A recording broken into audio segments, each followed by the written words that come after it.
لا إله إلا الله لا إله إلا الله لا إله إلا الله۔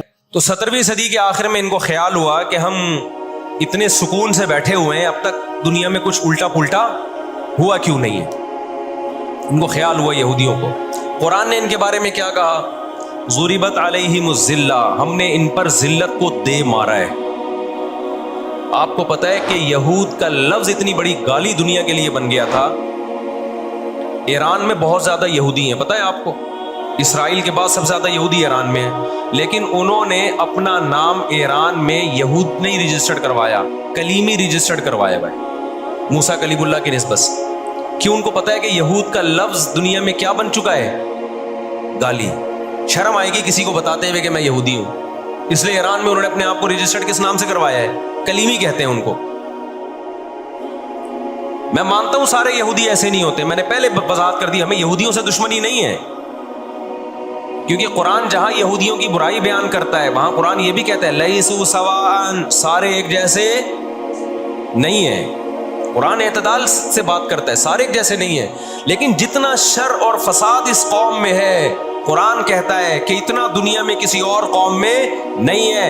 لَتَجِدَنَّ أَشَدَّ النَّاسِ عَدَاوَةً لِلَّذِينَ آمَنُوا الْيَهُودَ، اللہ کہتے ہیں تم مسلمانوں کا سب سے بڑا دشمن دنیا کی جتنی قومیں ہیں ان میں سب سے بڑا دشمن کس کو پاؤ گے؟ یہود کو پاؤ گے، اس کے بعد مشرکین کو پاؤ گے، اور اسلام کے سب سے زیادہ قریب تم کس کو پاؤ گے؟ نصارہ کو، عیسائیوں کو پاؤ گے۔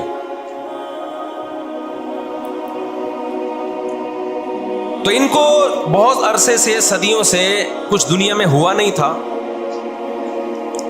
تو ان کو بیٹھے بیٹھے پریشانی ہونا شروع ہو گئی۔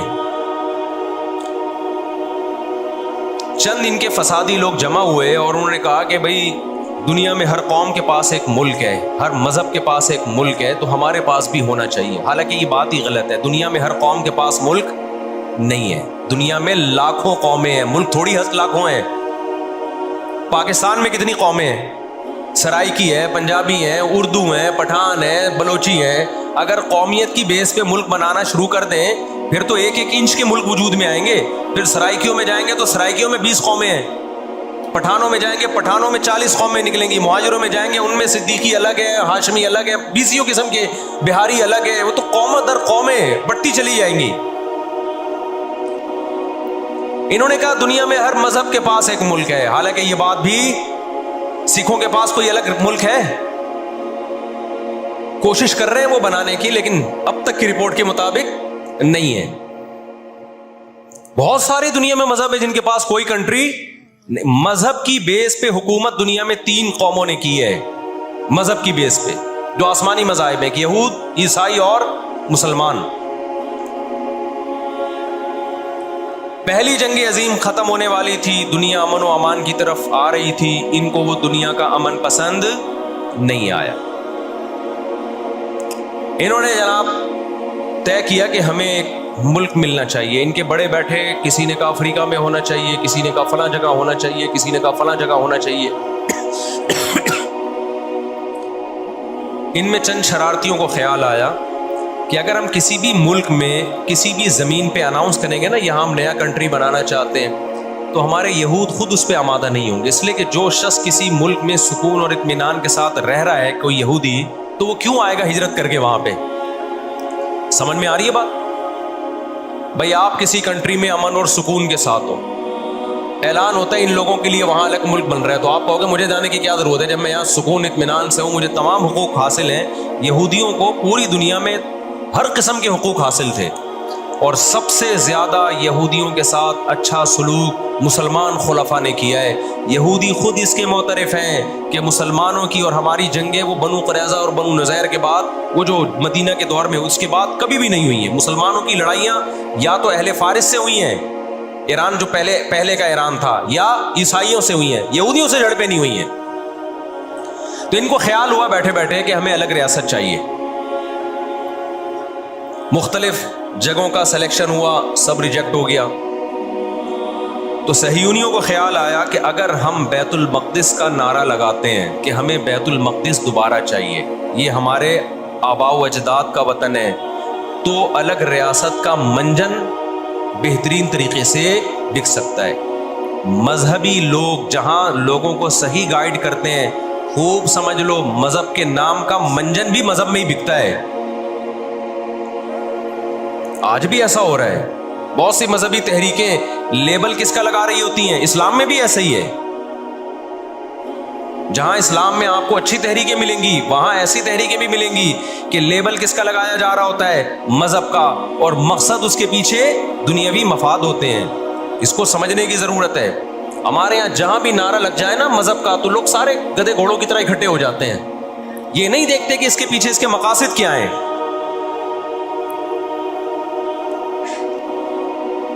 تو نعرہ یہ لگایا گیا، اللہ کرے میں جلدی سے مختصر ہسٹری سمیٹ دوں پھر آپ کے سامنے بات رکھوں۔ نعرہ یہ لگایا گیا کہ چونکہ بیت المقدس ہمارا تھا، یعقوب علیہ السلام، یوسف علیہ السلام، موسیٰ علیہ السلام اور جتنے پیغمبر گزرے، یحییٰ علیہ السلام، زکریا علیہ السلام، ان سب کا مرکز کون سی جگہ ہے؟ ارض مقدس فلسطین۔ تو فلسطین کے نام پہ پوری دنیا سے یہودیوں کو فلسطین میں جمع کرنا ہمارے لیے پاسبل ہے، مگر یہودی بکھرے ہوئے تھے، ان کے پاس اتنی طاقت نہیں تھی۔ دو سازشیں انہوں نے کی ہیں۔ نمبر ایک، تجارت اپنے کنٹرول میں لو۔ قرآن کہتا ہے وَأَخْذِهِمُ الرِّبَا وَقَدْ نُهُوا عَنْهُ، اللہ نے ان پر سود لینے پر پابندی لگائی تھی ان کے۔ انہوں نے دنیا کو سود کے نظام میں لپیٹ دیا۔ پوری دنیا کی دولت مرتکز ہو کے کس کے پاس آنے لگی؟ یہودیوں کے پاس۔ مذہبی ریاست بنائی جا رہی ہے۔ اس کی مثال ایسے ہے جیسے ہم مسجد بنا رہے ہیں اور بندوق ہاتھ میں لے کے لوگوں کو ڈکیتیاں کر کے پیسہ لاؤ، جتنا پیسہ بنے گا، جتنا پیسہ اکٹھا ہوگا ہم اس کے لیے اسے کیا بنائیں گے؟ مسجد بنائیں گے۔ تو اس سے صاف پتہ چل جائے گا بھائی تیرا مقصد مسجد بنانا نہیں ہے، مسجد کے نام پہ منجن بھیجنا ہے۔ سمجھ میں آ رہی ہے بات کہ نہیں آ رہی؟ لیبل مسجد کا لگ رہا ہے، اس کے پیچھے کیونکہ جو مسجد جو بنانا چاہتا ہے وہ کبھی بھی حرام پیسے سے مسجد نہیں بنائے گا۔ تورات میں آج تک سود کی حرمت موجود ہے۔ قرآن نے بیان کیا کہ ان کو ہم نے سود لینے سے منع کیا، لیکن انہوں نے سود لینا شروع کر دیا۔ بڑے بڑے بینک آج کس کے پاس ہیں؟ ان کے تانے بانے سارے کس سے جا کے ملتے ہیں؟ یہودیوں سے۔ بیٹھے بیٹھے پیسہ جمع کرنا شروع کیا۔ تبھی تو میں کہتا ہوں یہ جو بڑے بڑے جنرل اسٹور بنے ہوئے ہیں نا، مال بنے ہوئے ہیں، جو بینکوں سے سودی قرضہ لے کے کروڑوں روپے پھونک دیتے ہیں، اس کے بجائے نا اپنے ان غریب دکانداروں کے پاس جایا کرو جو اپنے باپ کی کمائی سے، وراثت کے پیسوں سے دکان بنا کے بیٹھے ہوئے ہیں۔ یہ جو سودی نظام ہے نا، سودی نظام، اس سے دنیا کی دولت مرتکز ہو کے چند ہاتھوں میں جاتی ہے، پھر وہ چند ہاتھ ہی آپ کے باپ بن کے بیٹھتے ہیں دنیا میں۔ جب سے یہ بڑے بڑے سٹورز بننا شروع ہوئے ہیں، مال بننا شروع ہوئے ہیں، یہ چھوٹے موٹے دکانداروں کی جو حلال کی آمدن تھی، ان کی جو بینکوں سے قرضے نہیں تھے، جو دادے پردادے سے محنت کر کے آ رہے تھے اور اب اتنا جمع کیا کہ ایک دکان بنا لیں، وہ سارے ایک طرف رہ گئے، اور ایک سرمایہ دار اٹھتا ہے بینکوں سے اربوں روپے کا قرضہ لے کے بہت بڑی بلڈنگ بنا دیتا ہے اور بیٹھ کے نوٹ چھاپتا ہے۔ وہ یہ کون سا ان کی خون پسینے کی کمائی ہوتی ہے؟ تو اس عذاب میں دنیا کو کس نے دھکیلا؟ سودی نظام میں، بولو، یہودی نے دھکیلا ہے۔ ان کے شاطر دماغ نے کام کیا کہ پوری دنیا کی معیشت کس کے کنٹرول میں لے کر آؤ؟ اپنے کنٹرول میں۔ آج اگر حاجی، ہم یہاں سے حج کرنے جاتے ہیں نا، میں نے ایک دفعہ سعودی عرب میں کسی سے پوچھا کہ یہودیوں کو یہ کھٹکتا نہیں ہے، اتنے لاکھ لوگ آ رہے ہیں، 40 لاکھ 50 لاکھ لوگ حج کر کے جا رہے ہیں، ان کو کھٹکتا نہیں ہوگا؟ اتنی اللہ نے مسلمانوں کو عزت دی۔ انہوں نے کہا ان کو نہیں کھٹکتا، یہ چاہتے ہیں کہ 40 لاکھ کے بجائے 80 لاکھ لوگ حج کیا کریں۔ وجہ اس کی ہے کہ وہاں سارا مال ان کی کمپنیوں کا بکتا ہے۔ میں سمجھا پا رہا ہوں اپنی بات؟ ساری پروڈکٹ کس کی بکتی ہیں؟ منجن انہی کا بک رہا ہے وہاں بھی۔ تو چاہتے ہیں 40 لاکھ کے بجائے کتنے لاکھ حج کیا کریں؟ 80 لاکھ حج کیا کریں۔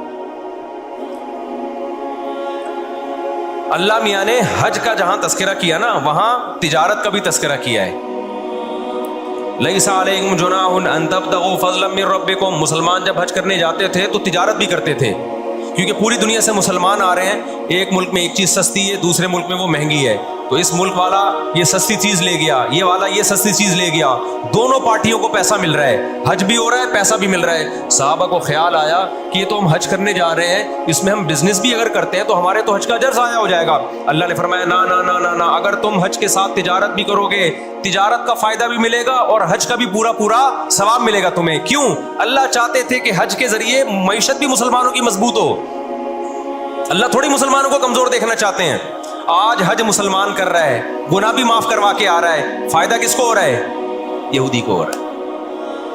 میں نے وہاں سعودی عرب میں کسی بڑے سے پوچھا, میں نے کہا یار آپ مسلمانوں کی پروڈکٹ یہاں کیوں نہیں بیچتے؟ انہوں نے کہا ایک دفعہ ہم نے پاکستان سے مرغی منگوائی تھی, چکن پاکستان سے منگوائی تھی تاکہ بلا شک و شبہ حلال ہو, ان سب کو پتا ہو کہ حلال ہے. ایک دفعہ بھیجی, اس کے بعد 2 نمبری کی ان لوگوں نے, تو سعودیہ نے بین کر دیا. آپ کے جتنے مسالے ہیں نا, میں نام نہیں لے رہا کمپنیوں کے, ایک ایک کا نام لے کے بتاتا. میں ابھی مسقط ایک ہفتہ رہا ہوں, میں نے وہاں دبا کے بد پرہیزی کی ہے. لڈو بھی کھائے, مٹھائیاں بھی کھائیں, بریانیاں بھی پھوڑی, ایک دفعہ پیٹ خراب نہیں ہوا. جرمنی گیا, پھوڑ پھاڑ کے آیا, پیٹ خراب نہیں ہوا.